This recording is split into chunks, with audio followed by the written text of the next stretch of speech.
Seja muito bem-vindo ao Cantinho Teológico. Meu nome é Gustavo Luiz. Eu quero projetar esse texto da Palavra de Deus, Deuteronômio, capítulo 13. Vamos nos deter no versículo 1 até o 5, este trecho que está sendo destacado, para desmontar a ideia simplista de que, se cumpriu, então é de Deus. Nós vamos argumentar através de uma exposição bíblica, de maneira exegética, dialogando com o hebraico. Embora eu não vá projetar o texto hebraico, eu vou estar dialogando com ele, com outros textos das Escrituras Sagradas e tendo como princípio da revelação progressiva. Vamos ver a nossa base, como eu disse, é do versículo 1 até o 5. Fará bem se você dar uma pausa nesse vídeo e fazer a leitura desse trecho. Considerando que você já fez a leitura, vamos então observar que o livro de Deuteronômio, ele é não apenas narrativo, mas pactual.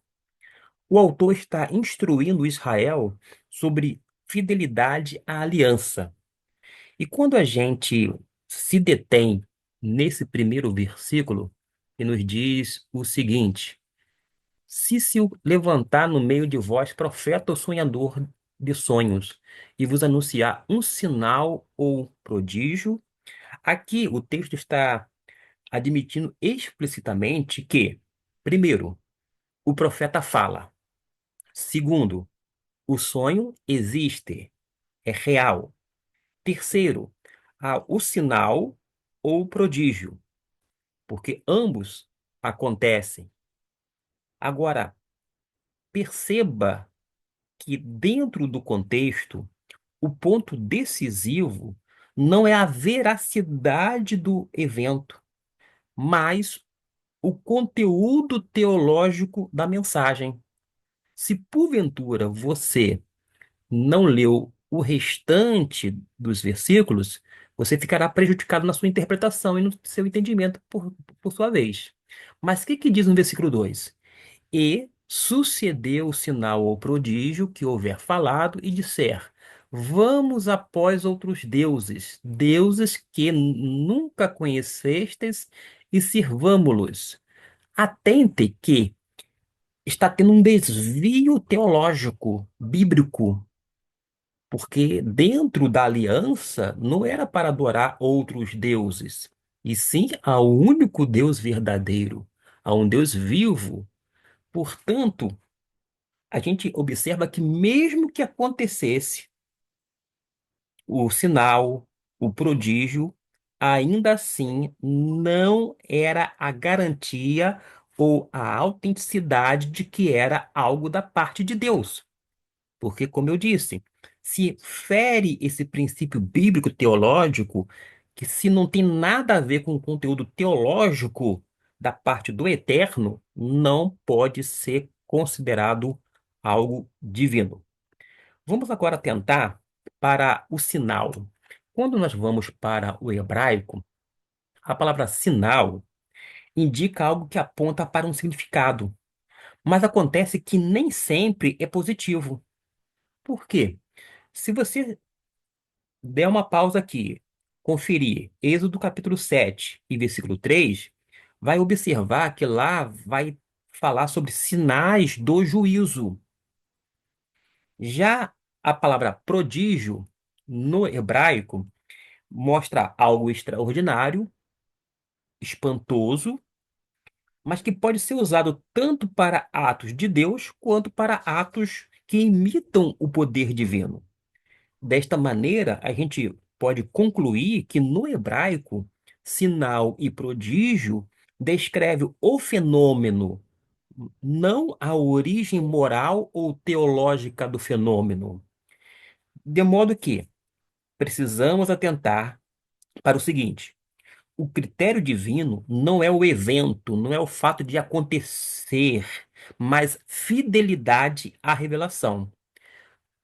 O versículo 3 é importantíssimo, é decisivo, porque fala Não ouvireis as palavras daquele profeta ou daquele sonhador, porquanto o Senhor vosso Deus vos está provando para saber se amais o Senhor vosso Deus de todo o vosso coração e de toda a vossa alma. É decisivo porque o Senhor vosso Deus vos prova. E isto tem a ver, quando fala que vos prova, porque aqui no texto está dizendo que está provando, a ideia é justamente aquele verbo utilizado para teste. Está sendo testado, está sendo provado. Aí eu aprendo com o texto bíblico que milagre aqui não é aprovação, é instrumento de teste. Em outras palavras, Deus permite o cumprimento para revelar o coração do povo, não para validar o profeta. Particularmente, eu vivo não por vista, mas pela fé. Alguém disse que ter fé quando não há milagres é um milagre maior do que ter fé para operar milagres. Se é de Deus, vai se cumprir. Esta frase, meus irmãos, não é bíblica. É uma frase simplista. A Bíblia afirma que Deus cumpre, de fato, as suas promessas. Mas nem tudo que se cumpre procede de Deus. A gente vê isso na Bíblia. Nós temos vários exemplos bíblicos. Vou apenas mencionar alguns deles. Nós temos o caso lá em Êxodo, capítulo 7 e 8, que os magos replicam sinais. O poder é real, é verdadeiro, aconteceu, mas a origem não é de Deus.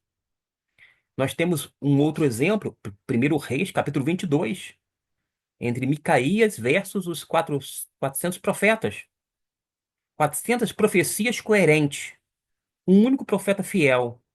A maioria estava enganada, embora convincente.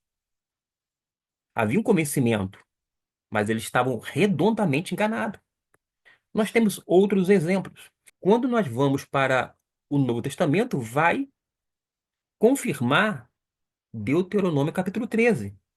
Jesus, lá em Mateus capítulo 24, versículo 24, vai dizer assim: sobre os falsos cristos e falsos profetas que farão sinais e prodígios. A expressão grega, lá nesse texto de Mateus 24, versículo 24, tem a mesma ideia de Deuteronômio capítulo 13. Jesus não questiona o milagre, mas alerta sobre o engano. Ainda, o apóstolo Paulo, na sua segunda epístola aos Tessalonicenses, capítulo 2, versículo 9, fala que com todo poder, sinais e prodígios da mentira. Quando menciona a palavra, esses sinais, prodígios da mentira, é da falsidade, é da enganação. O milagre acontece, mas está a serviço da mentira, do engano. Infelizmente, há muito engodo no nosso meio religioso. Falta muito a questão relacionada ao discernimento espiritual. Falta maturidade cristã. Falta fidelidade às Escrituras, um apego à palavra de Deus. Falta fidelidade doutrinária. Porque o verdadeiro teste profético, segundo as Escrituras, é fidelidade doutrinária. Vou voltar aqui uma vez mais no versículo de número 2, quando diz: sigamos outros deuses. O profeta falou, o sonhador disse uma coisa e de fato ocorreu o sinal ou prodígio, mas o conteúdo doutrinário é outro. Fere as escrituras, sigamos outros deuses. O problema não é o milagre, é a teologia, é a mensagem. Agora, devemos buscar coerência com a revelação anterior, porque Deus não se contradiz.